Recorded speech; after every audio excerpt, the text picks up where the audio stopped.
Okay, so I got your videos and any questions on either of the horses before we look at the videos? Anything? The only question I had was positioning of my hands that I wrote on there for comments. And other than that, yeah, when I looked at it, I noticed that I thought my heels were down so low. And other than that, and her head's still up. She seemed to respond a little bit as we went further with the lesson. And then I actually did give her a lesson with Linda after I rode, and she was very good.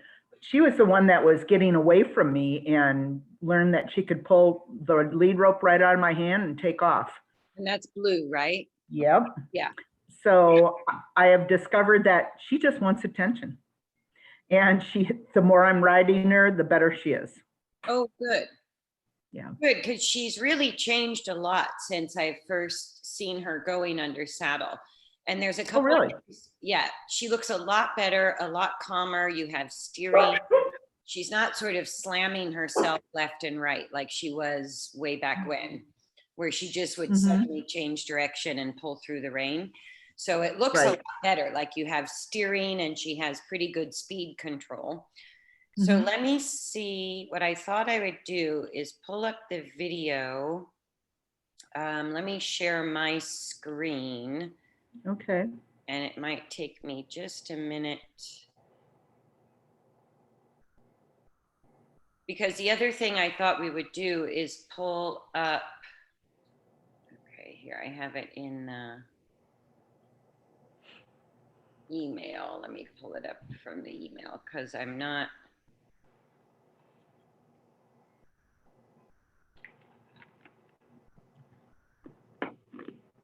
still finding my way around Dropbox, and this was the easiest way for me to find it, was just to go back here. That's okay. And, oh shoot, I put stars by, last night when I looked at them, I put oh, there they are. Okay, there's my stars. So first we can look at the one with Blue. Okay. So this, I think if these came in order, this video was when you first got on her. Is that correct? I don't know what you're looking at. I think they're numbered like one's 4 and one's 5. I'm guessing that's the sequence.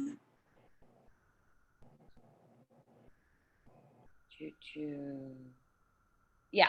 So it's like 2596, 2597, 2598. Okay. So this, can you see the video on my screen? No. Oh, nope. It's not. I should be sharing. When I pulled up the video, you should be able to see it now. It's opened on QuickTime Player. You can't see it? It just shows the message from Linda and the Dropbox, and did you see the Dropbox and a message from Amy that says Vicky Lessons? It says Linda Clement via Dropbox, Linda Morgan shared Vicky Lessons inbox, Kristen Westward. It's just the text. Let me see. It's giving me an option in Dropbox to connect the apps.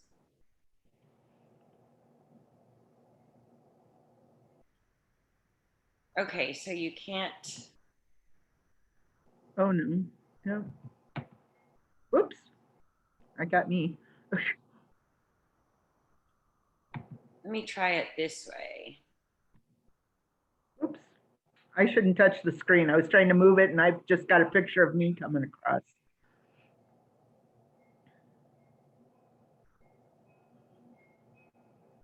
Can you see it now? No. All I see is myself. I don't know how I did it. I thought I was. You only see yourself. You don't see me in the corner screen or the screen share? Nope. Okay. There you go. What about now? Now you can see. Yep, I see you. Okay, so let me try sharing the screen again. Okay.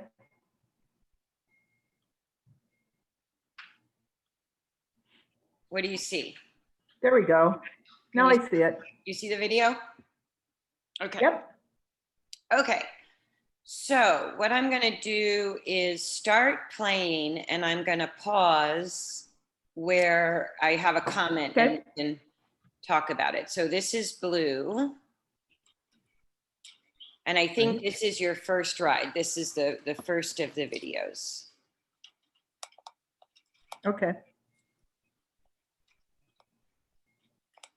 Okay, so if I pause it here, and if I look at like one of the things, let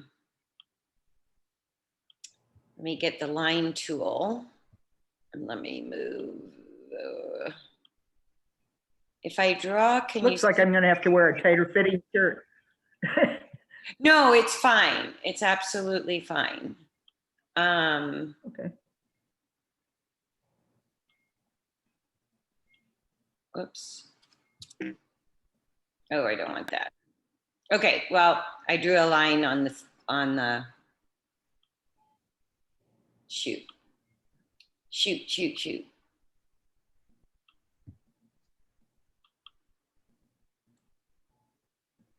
There's a line below the horse. I know, I see that, and I just lost it on my screen. Hang on a second, I'm trying to get it back. Okay.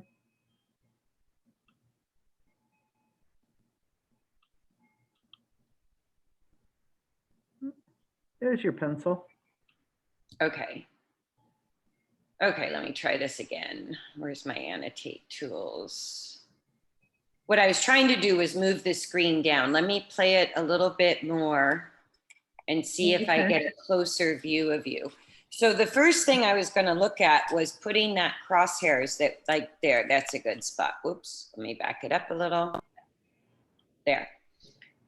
Let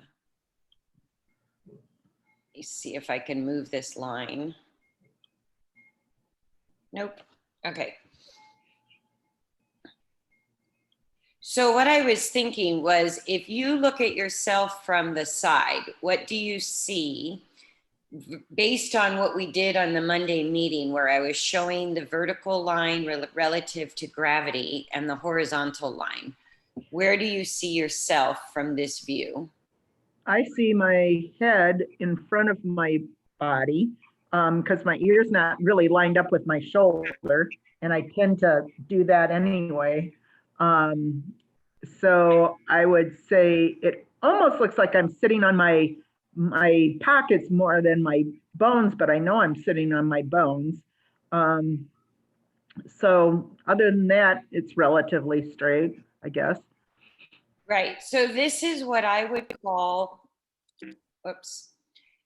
If I put this line in here, kind of through the middle of your head, do you see how you're a little bit behind the vertical? There's, if I can go to the mouse. So here you see your upper body is a bit rounded. Correct. And it's putting the weight in the seat. And then if we play this a tiny bit more there, where you're kind of supporting yourself, the reason the heels are down is because your seat is too far back. So, whoops. Okay. Let me see if I can. And as I wrote in the comments, somebody else had ridden my saddle, so I was trying to adjust stirrups and they were still a little too short. Okay, and that can be what's setting you backwards. But do you see, if we look at, take these lines off of here. If we look at you from the side, would you say it's a standing position or more of a sitting position? More sitting. Yeah. So if we just imagine those crosshairs, if we go right down kind of through the middle of your head is a little bit forward, then if we follow the line of the spine, it's a little bit of a convex shape, right? So it's a tiny bit backwards of vertical. And your pelvis doesn't really look tilted backwards, but it's putting a lot of weight in your seat. So your legs, from the angle from sort of here, from your low back through your thigh, right? It's like rather than underneath you as if you were standing, it's more like a sitting angle of your leg. You see that? Yeah, yeah, Okay.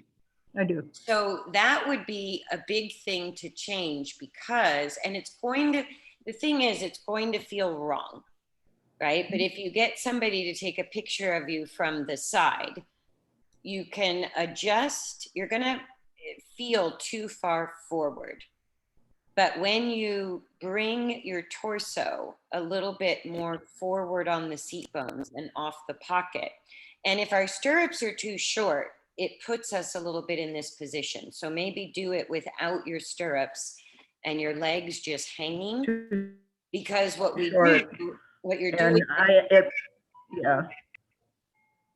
Oops, my internet connection got a little unstable. So the heels down is our instinctual response to being a little bit behind the vertical. Or it can be ahead of the vertical, but it's basically the instability of the pelvis. Right. And so in this position, and it's not bad, but you could be more forward towards vertical. Right. And then you might find a different place on your seat bone that's a little bit unfamiliar. And you might feel less stable at first until you kind of get the hang of it.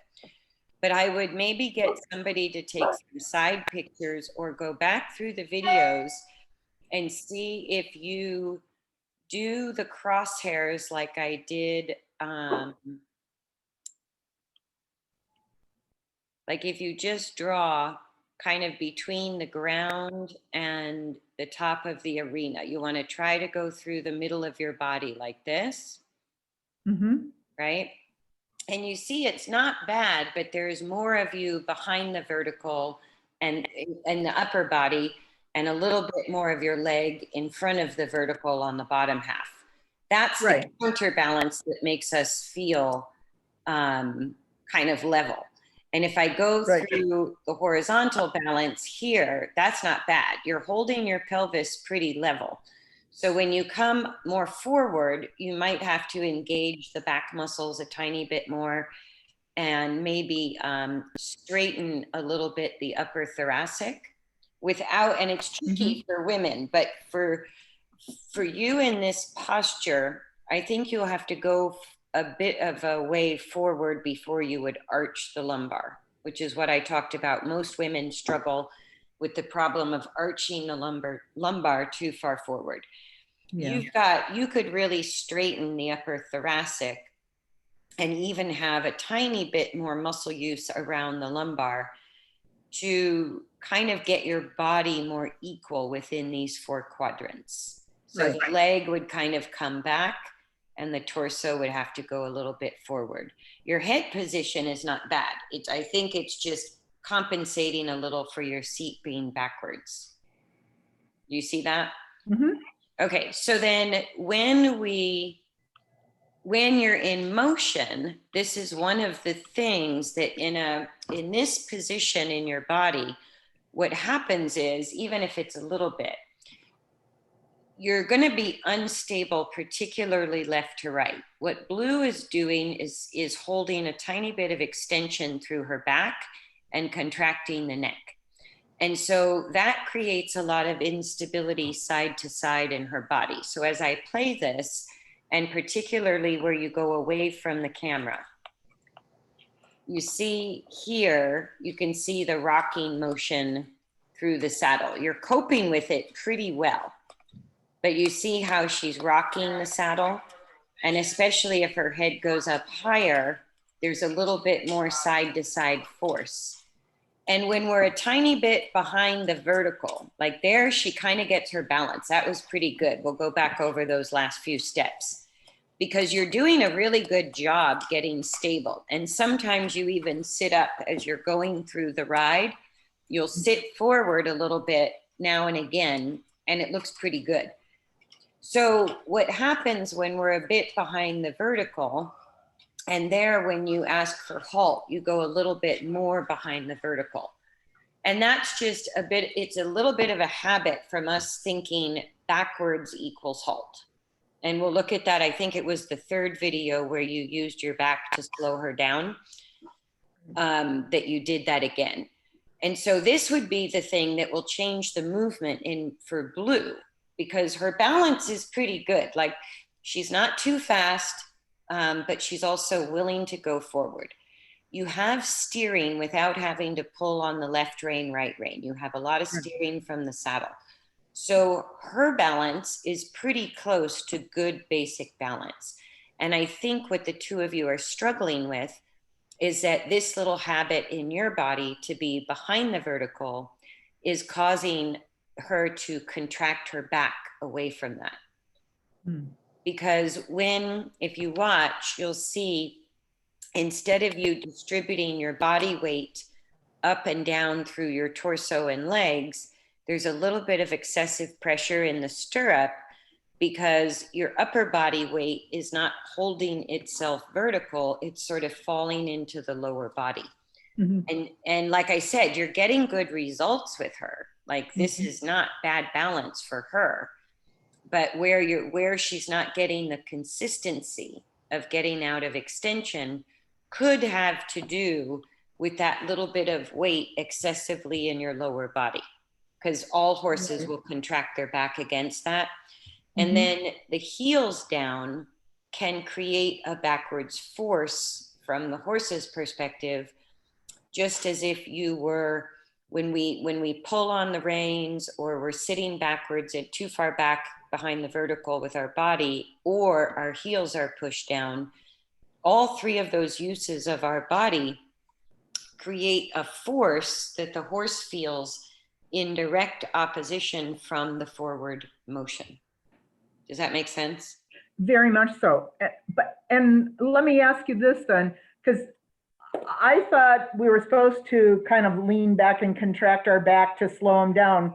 Amy was showing me that that's how she does it when, I was practicing with Butterscotch, with driving him on the ground. And she said to slow down my walk, stiffen my back, and let him slow down just from that little pressure. So that's what, and she said, that's how you mimic it in the saddle. And so that's what I've been shooting for. So maybe that was wrong.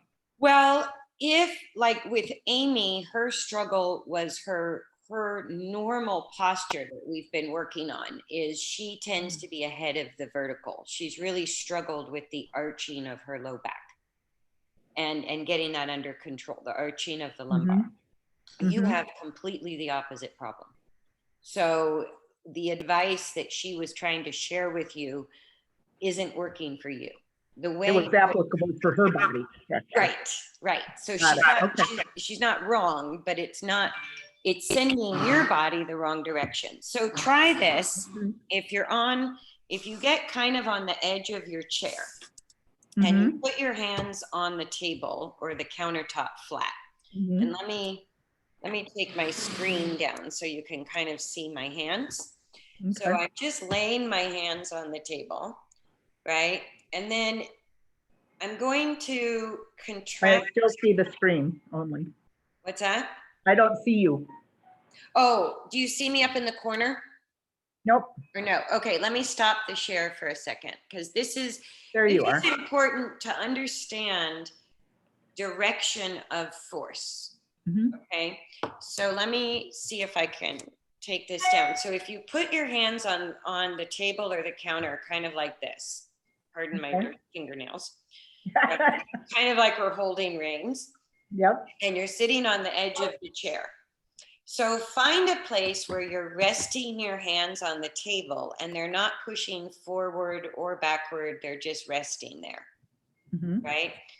Then you're going to start to shorten your arm muscles. And I'll show you the arm muscles. But when I shorten my arm muscles, you see how my fingers move back towards me on the table. So here I'm neutral. And then I'm going to contract my back. I'm gonna basically do this with my arm muscles, right? Oh, okay. So I'm I'm shortening the muscle fibers and contracting. Okay. And then which direction do your hands go when you do that? They don't move. Okay, so do it to the point that your hands move, right? And feel the direction your hands want to go. And it might be minimal, but there'll be a direction. So as you contract your arms, keep contracting. Then if you need to, sit back more on your pockets and let your fingertips follow that on the table. And you feel how your hands move back towards you? Only if I engage it with my shoulders. Okay, well, and the shoulders too. So my Okay. point of this is how we use our muscle and our body is the direction of force. Like, I don't know how to show you that with an illustration on your video. Right. This is a little bit what's happening. So I'm going to let me bring that down some more. Okay, so here's my hands. And the way we create a backwards force against the forward motion of the horse are three ways. One is, if I really go back to what I learned as a kid, shoulders back and shorten my arms, my hands pull towards me this way, right? Then if I do nothing with my arms, but I keep sitting back on my pockets, my arms start to go this way. Right? The third thing that we don't always think about, but we can maybe mimic with the tape, with our hands on the table, is if we just jam our heels down, right? And if I really exaggerate it, if I put my legs out in front of me and jam my heels down, my hands want to go this way. So whether it's our heels too far down, our seat too far back, or the shortening of our arm muscles, all three of those uses of our body kind of pull the hands back towards us on the table. Okay. What we're actually looking for, and do you feel that? Do you feel what I'm talking about when I say that? Kind of. Because it's a direction of force. It's not the amount of force. It's a direction towards you. Right. Whether And I can see with the heels down and the heels forward, it tips me back on my pelvis. Just pulling back again, it's like a pivot from my hip back to pull my shoulders back. And I just haven't figured out how to isolate just that bicep to pull me back, other than it engages my scapula and my shoulders. No. It doesn't have to be just the biceps. That was an example. Oh, okay. So what I mean by that is any muscle in your body, any muscle that in your body, if we tilt our spine and pelvis backwards, like we're sitting on our pockets, it will create that backwards force. Right. If you shorten your muscles, whether it's arms, shoulders, back, chest, if you think of shortening your muscles, it pulls your hands towards you. And then the same thing, if we stick our feet forward, heels down, toes up, you'll feel the same direction of force. Correct. You got that? Okay. Yep. So then the opposite of that, which is when we sit forward. So if you come to the edge of your chair and put your feet on the ground and hands back on the table, now the opposite muscle contraction would be if I'm pushing something like this, right? If I'm pushing on a door or I'm pushing a car up a hill, I'm going to lengthen the muscles, but I can also still contract them. So if you have your hands on the table, think of lengthening your back muscles, shoulder muscles, arm muscles, and tightening them. So you lengthen them, but you also kind of tighten them. And then notice the direction of your hands want to go the opposite way. You feel that? So in other words, if I play with lengthening my back muscles, it could be abdominal muscles, it could be anywhere. I want to find through the lengthening of muscles and maybe tilting my head, spine, pelvis a bit forward. I want to find a place where my hands want to go this direction.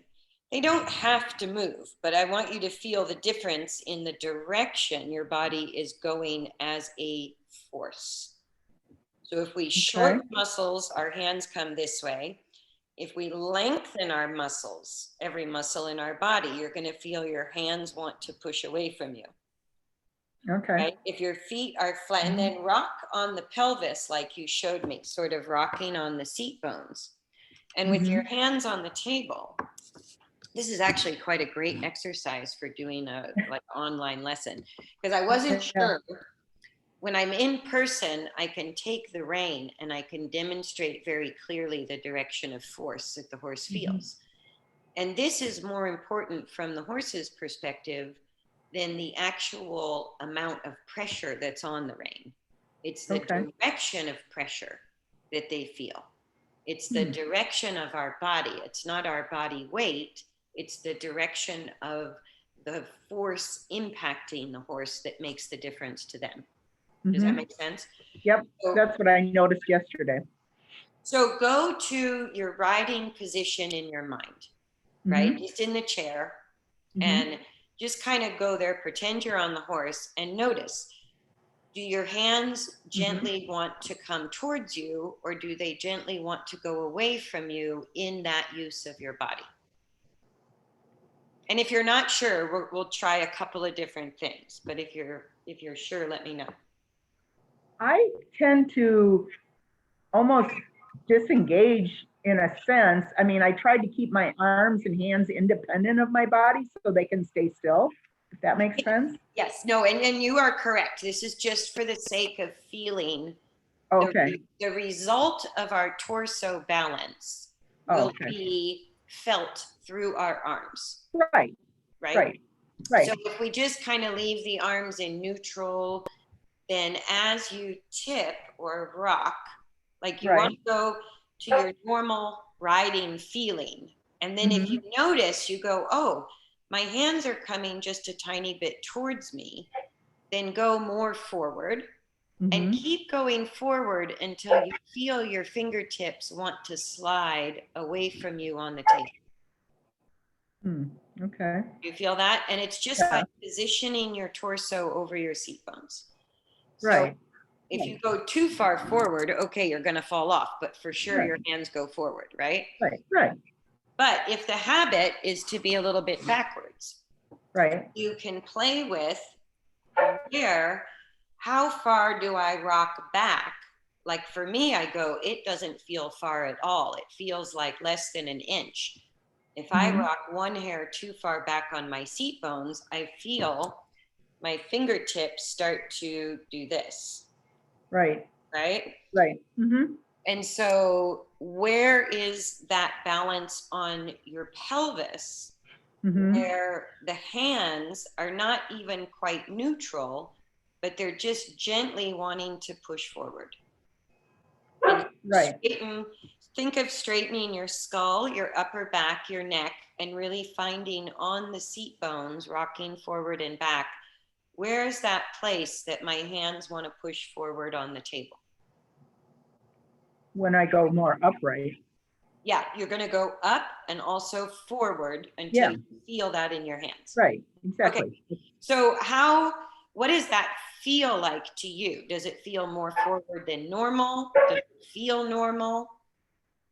Does it feel way forward, a little forward? Well, it feels a little bit forward, I mean, in this chair, but yeah, because and my tendency in the past has always been to lean forward as I ride, so I've had to bring myself back to sit on those seat bones. Okay, so you've now counterbalanced that.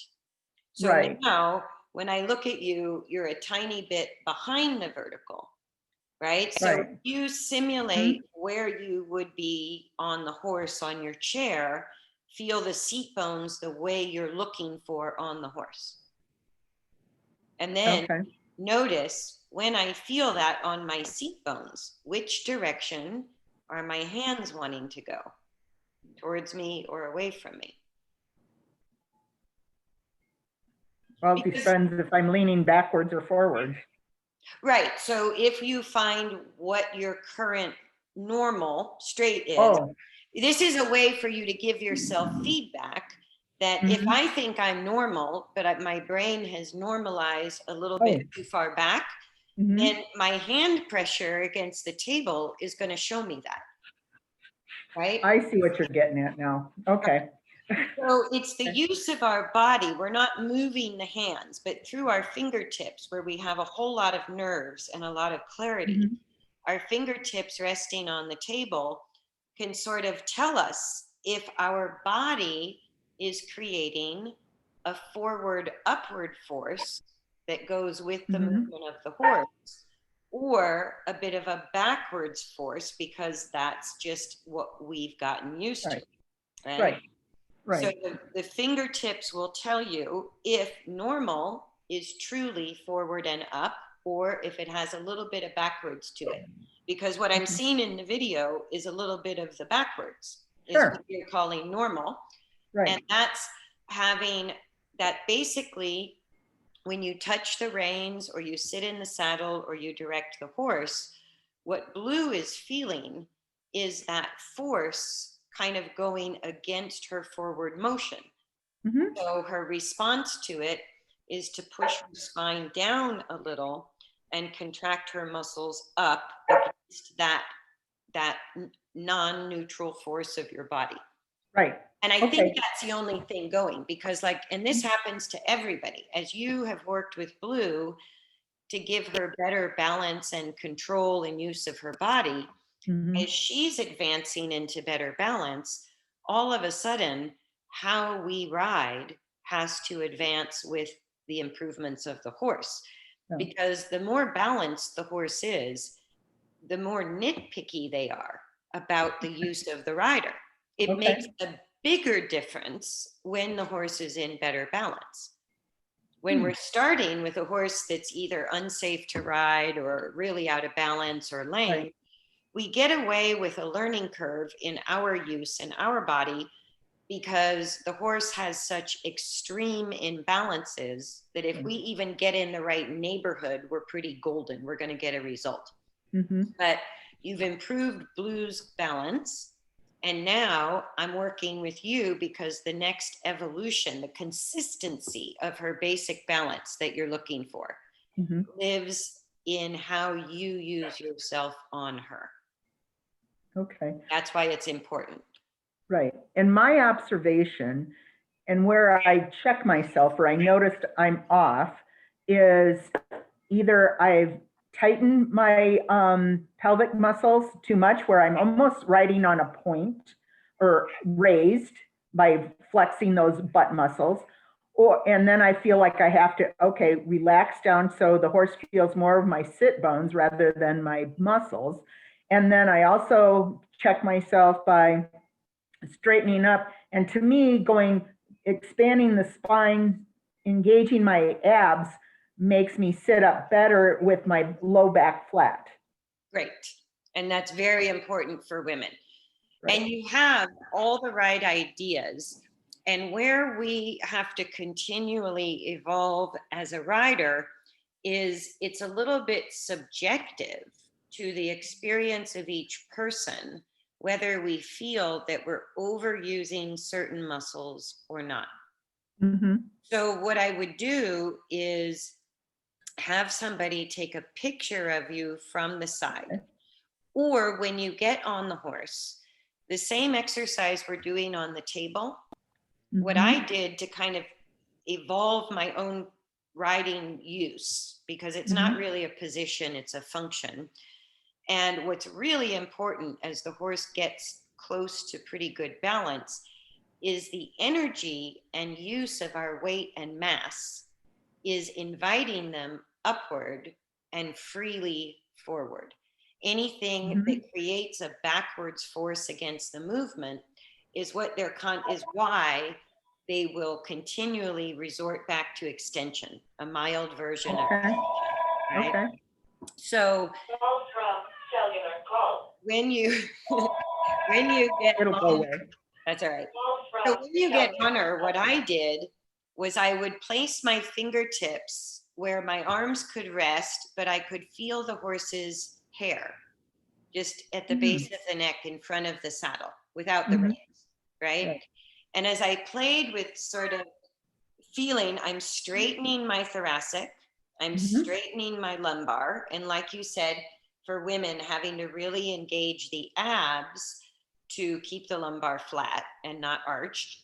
But what Mhm. you're feeling with the work of your gluteals, what I would do is get on the horse and go, if I really tighten my butt, which feels wrong, it feels like way Right. too much effort, and that Right. can't be right. Do Right. my hands push forward into the horse's skin and hair? If I relax my glutes to where I think they should be, do my fingers start to pull back towards the saddle? Right? So you can kind of explore, and you might Mhm. find it's a little Goldilocks answer. It's not all or nothing. Maybe you can't fully relax the glutes, but maybe you don't have to kind of hi-ya yourself into effort, right? Right. So, And what happens is it's the opposite of that. When my glutes tighten, my hands come back. And when I relax, they go forward. okay.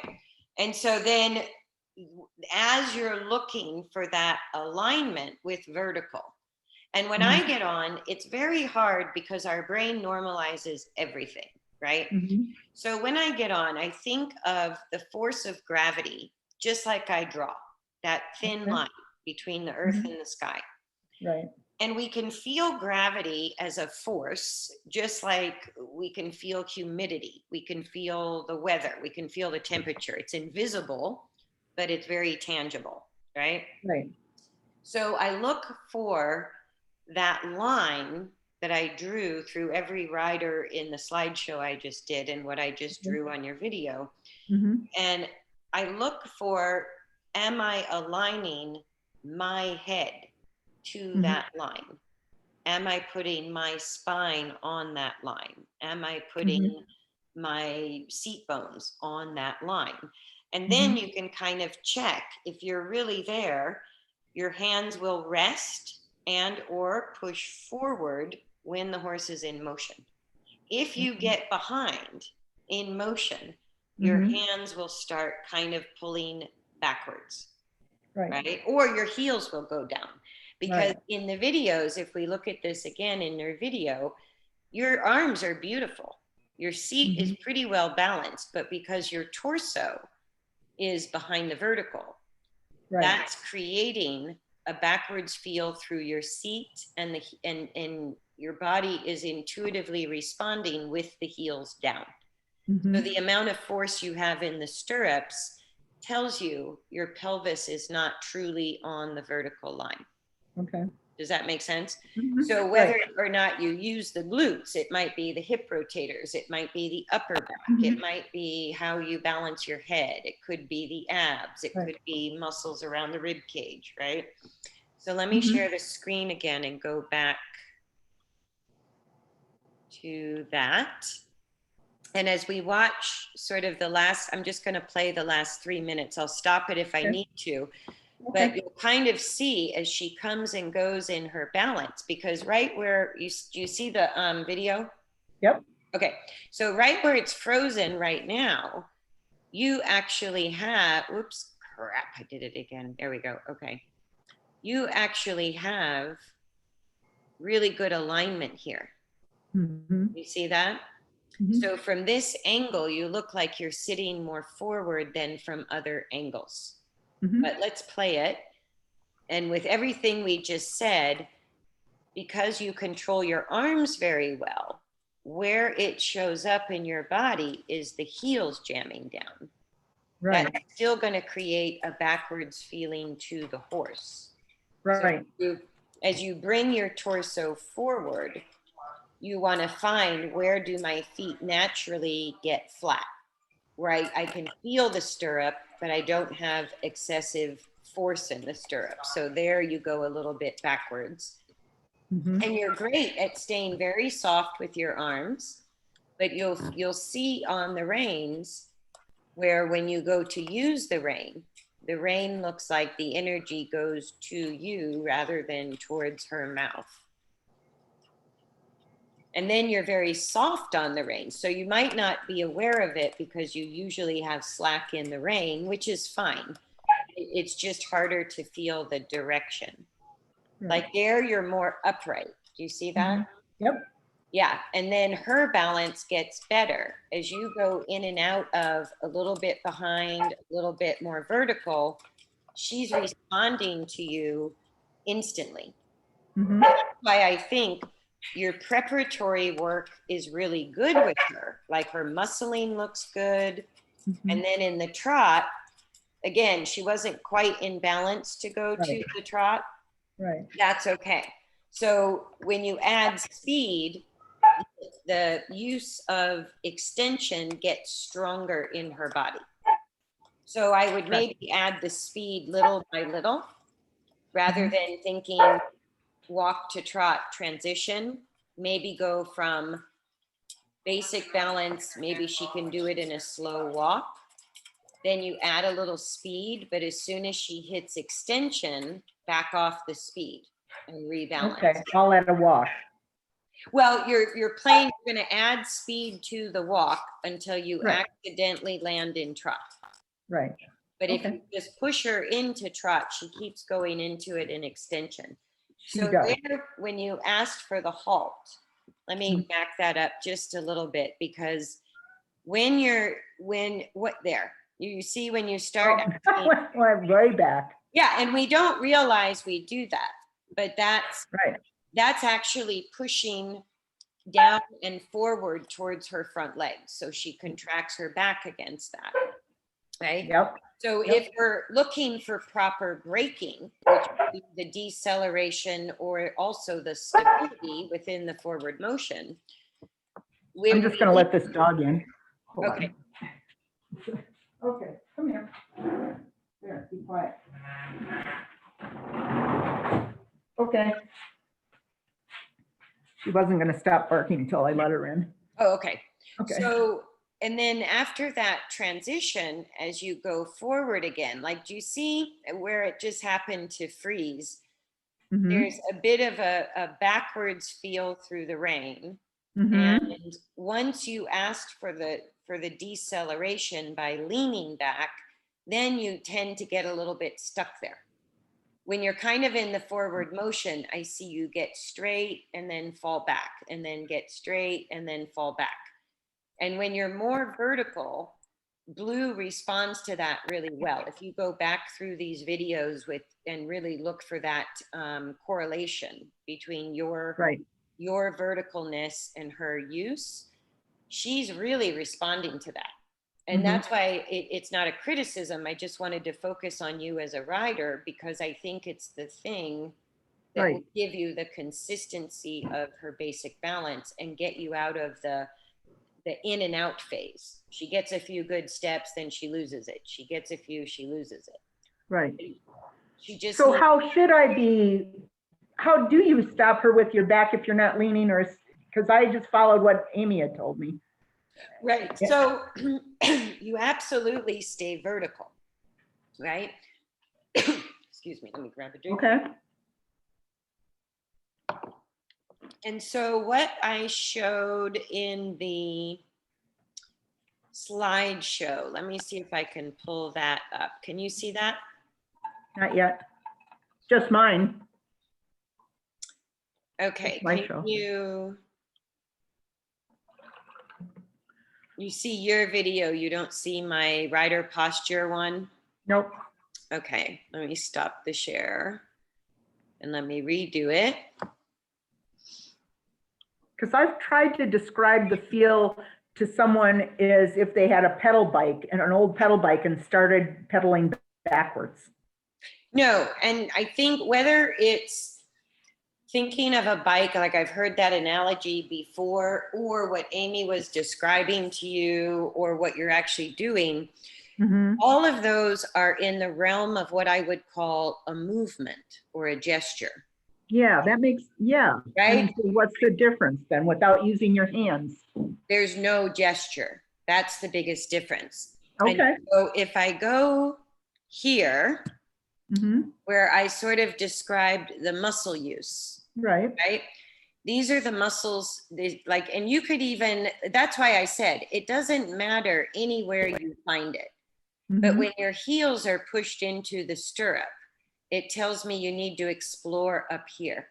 If Right. you're too far back on the seat bones, you lose this vertical line, right? So how you attain the vertical line, it feels different to every single person. There's no right or wrong way to get there, right? So Right. it's these muscles. So the skeleton ideally never alters this. So there's no gesture. So it's Okay. very hard. If I show people what I do for halt, it looks like this. Well, you can't see anything, Right. right? So Right. the ideal breaking, and think of all these muscles in this part of your body are like the brakes in your car. Okay. So what are the brakes? The brakes in your car are not reverse. No, Reverse is different. correct. So when you lean back and you make a gesture or you pedal backwards, that's reverse. Okay. That's not braking. What Okay. braking, what do brake pads do? They create friction or Correct. resistance on the current level of acceleration. Right. So you can use your brakes in a school zone and you can use your brakes on the highway. They work the same way. Sure. And within the braking, you can, like a half halt would be slowing your car down on the highway from 70 to 60, right? You're coming up on heavy traffic, you hit the brakes so you don't run into the car in front of you.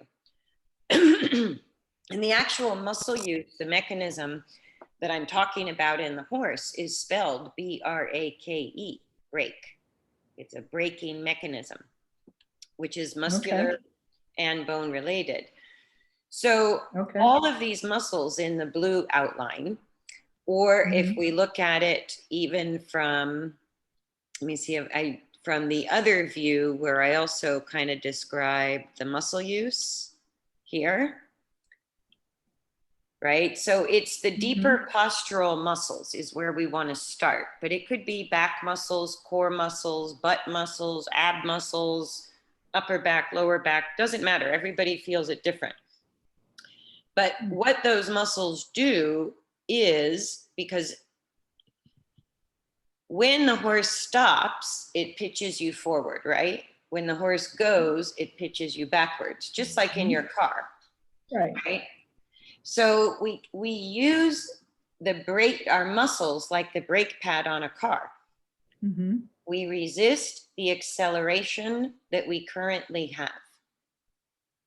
But we don't throw on the handbrake and we don't throw it in reverse when we need to resist acceleration.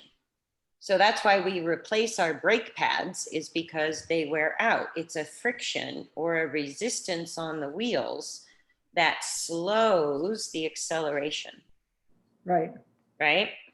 And So would a half halt be then like downshifting? yeah, kind of like down, it would be a micro version. So we can use the braking mechanism when we clearly communicate. It's also dynamic. Call from cellular call. So if the horse is really on the forehand, Call from cellular the call. reins might have to become a part of this in the Call beginning. from cellular call.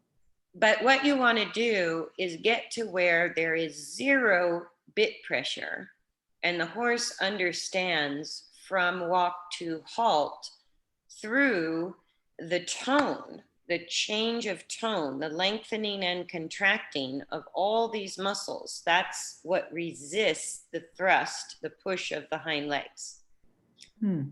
Right? That's how they use their back.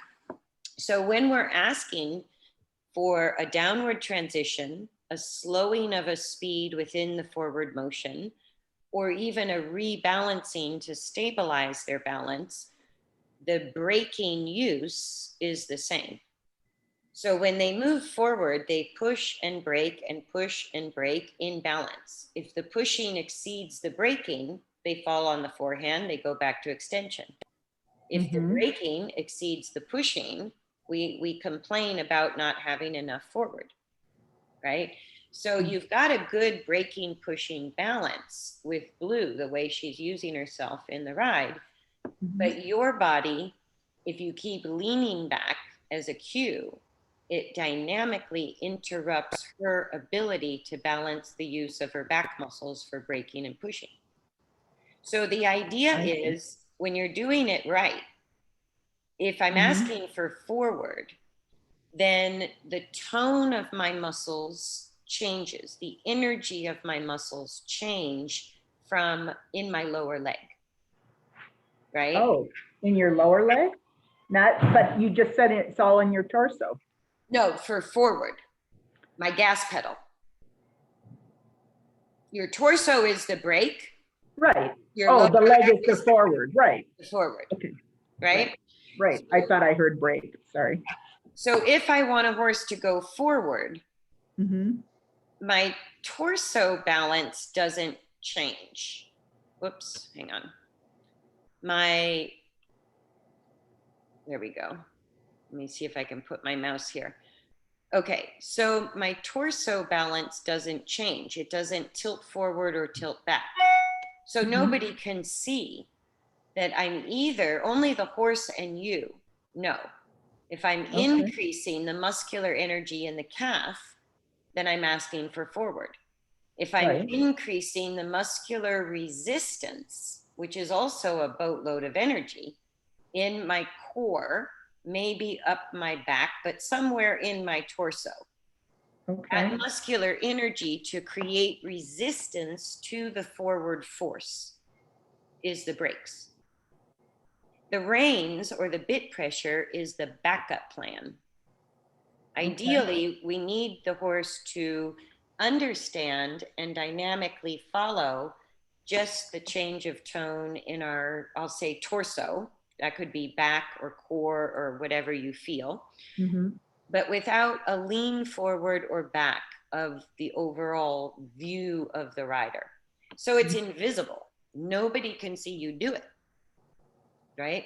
And if somebody can see you do it, then you're losing your balance to give the cue. So it's not a tilt of the pelvis, it's not any movement whatsoever other than tightening of the muscles or loosening your muscles so you get heavy? It depends. It feels different to every single body. Okay. That's subjective. So what you're looking to do is explore, how do I keep my skeleton absolutely immobile and vertical, right? If you've got pressure in your stirrups or you're struggling with the reins, right? Or you're getting tossed a little side to side, make sure you're not creating a backwards force. Lift the heel, come forward on the seat bones, lengthen the arms, right? Then from there, when you're upward and forward, you still, contraction is contraction, right? There's no right or wrong use of muscle contraction, and that's what creates energy. So for some people, it feels like they're as tight as a drum, which makes it feel wrong. But if it is keeping your skeleton vertical, stable, and communicating what you need to the horse, then it's absolutely appropriate. For other people, they feel like they're letting go of tension. So everybody feels it differently. What we need to explore is how much muscle effort do I need to stay vertical? How much more do I have to add in my trunk to create the braking effect? How much more do I have to add to my calves to create the pushing effect? So then if at first it doesn't work, if the horse is really out of balance, they won't be able to just follow the rider's body. So then the bit is sort of, if you count to 3, you use your core as best you can, okay? Count to 3 and then apply the bit pressure to get the halt. Okay, but what you want to do is wean the communication off of being the bit and having it be your back. You lean back dynamically, your body weight is pushing the horse forward and you think you're asking for halt. So it's sending a mixed message because you're not neutral. If your heels go down, if you lean back, if you tilt the pelvis backwards, if you even shorten your arm muscles, the horse is feeling a backwards force, Mm-hmm. and brakes are not backwards. Reverse is backwards, right?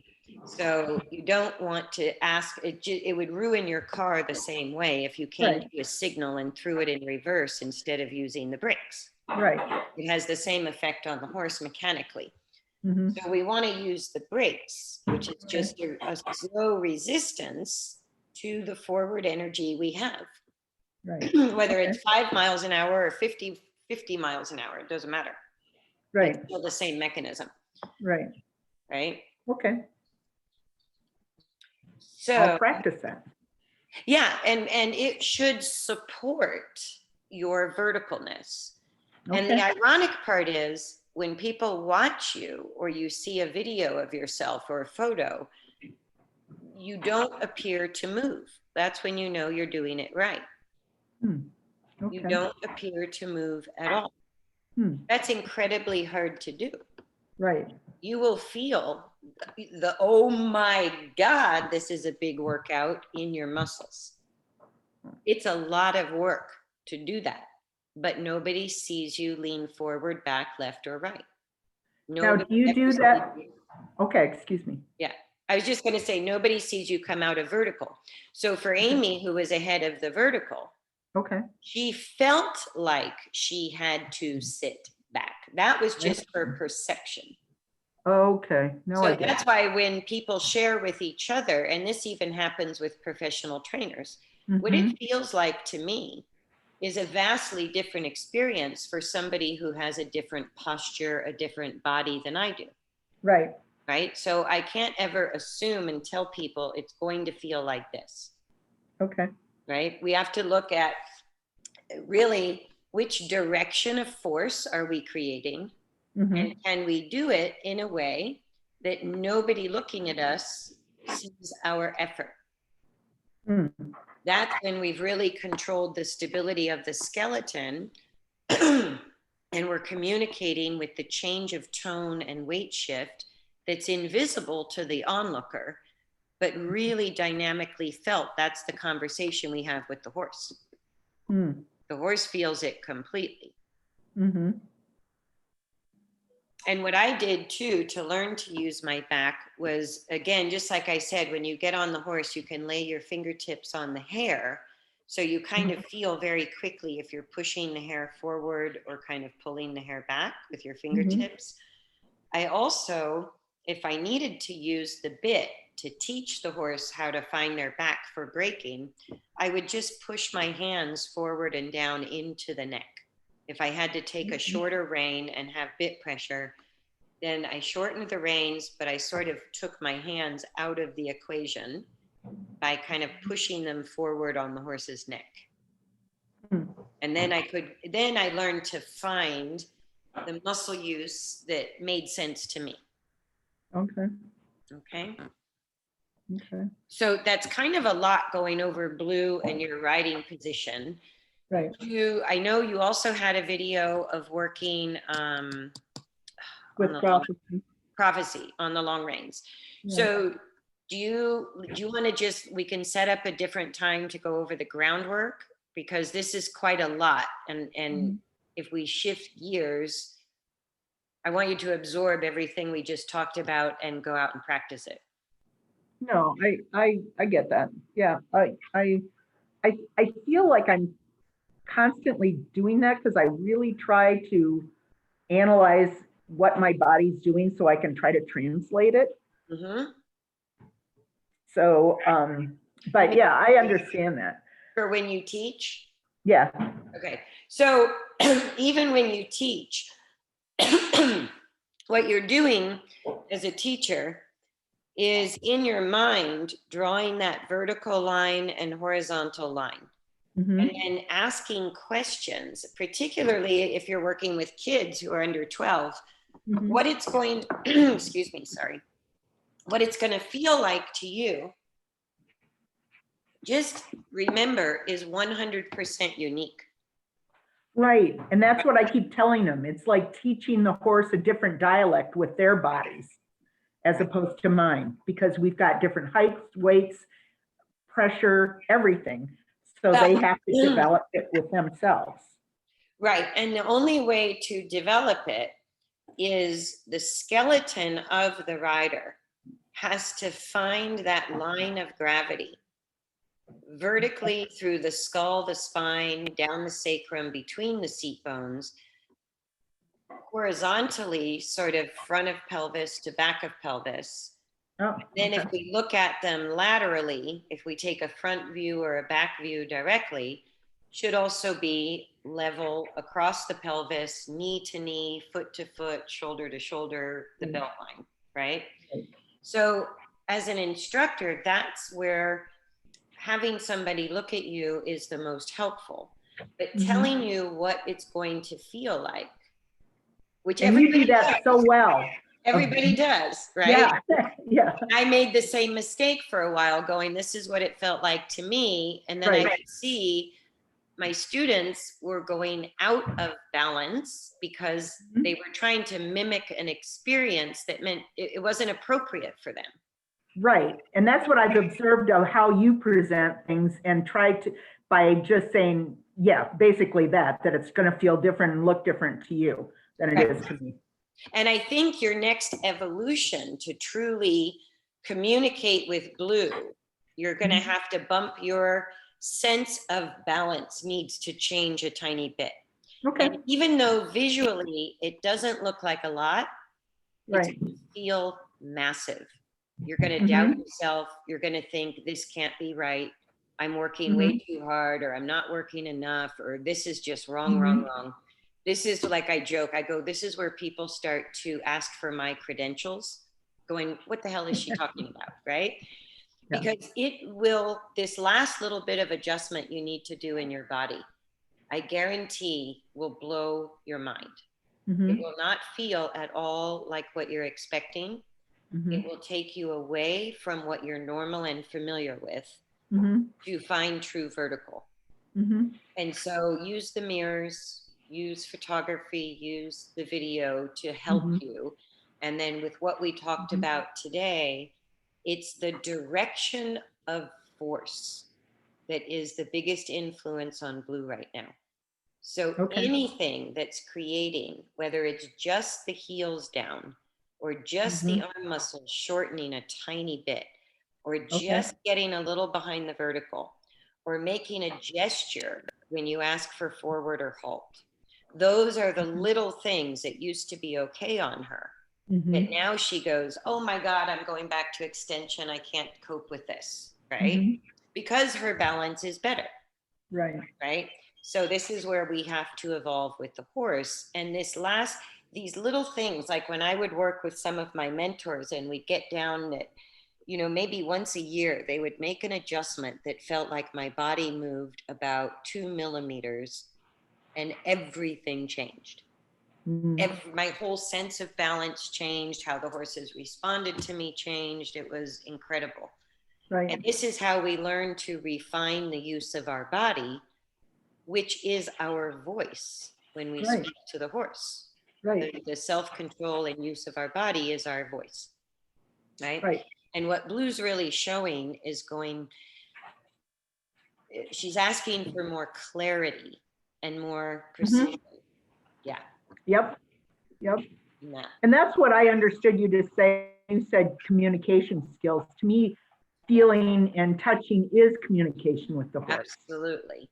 It's not our vocal at all. No. And it's energetic, it's kinesthetic, and It's almost telepathic too. It can feel telepathic, and that's why, and maybe it is, I have no idea. But Yeah, we don't. I think where the myth of the horse whisperer came, because everything is on such a subtle level with a horse that it looks like magic. And the better you get it, like you'll see in your next ride as you practice this, that you're working harder is the internal sensation. You're adjusting more, you're working harder. And what you see in the photo or the video, especially, is that you look like you're not moving at all. Right. That's the hard part to explain to develop yourself as a rider. And then your journey there is going to be unique. So I can't really tell you how to do it. It may be Right. you got to squeeze your butt so hard you could put a quarter in it. I don't know. Right. You know, Right. that may work, it may not. Right. But let's wrap it up for now because it's been Okay. about an hour and I got to Right. go. Yep. But I think we can meet again to go over the groundwork segment with prophecy because there's Okay. some things we could look at there.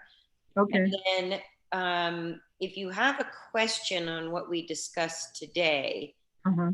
like another little 5-minute clip or something, if you want to show me, but I will text you a couple of times and we'll follow up. Okay. We can follow up a little bit on Blue to make sure you got that and then look Okay. at prophecy. Okay. Yeah, because I need to do something more with him. But okay, great. Thank you. Yeah, and it's similar with prophecy too. He's made a lot of improvements. And what I saw on the long reins is similar to what I'm saying about the riding. Oh. Your horses, you've gotten through sort of the gross, the kind of dramatic, big, gross part of change. Oh, okay. You I have see what you're saying. horses that are now calmer, willing to work with you.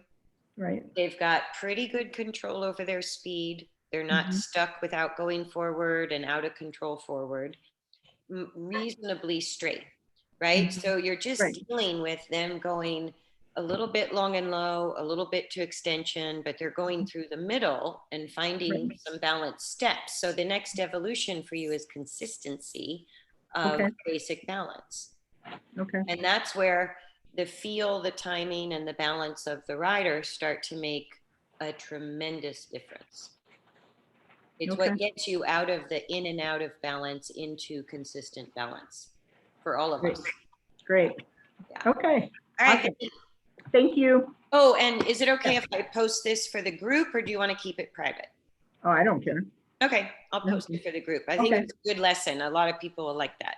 Okay, great. Thank you. All right. See you later. Bye. Bye.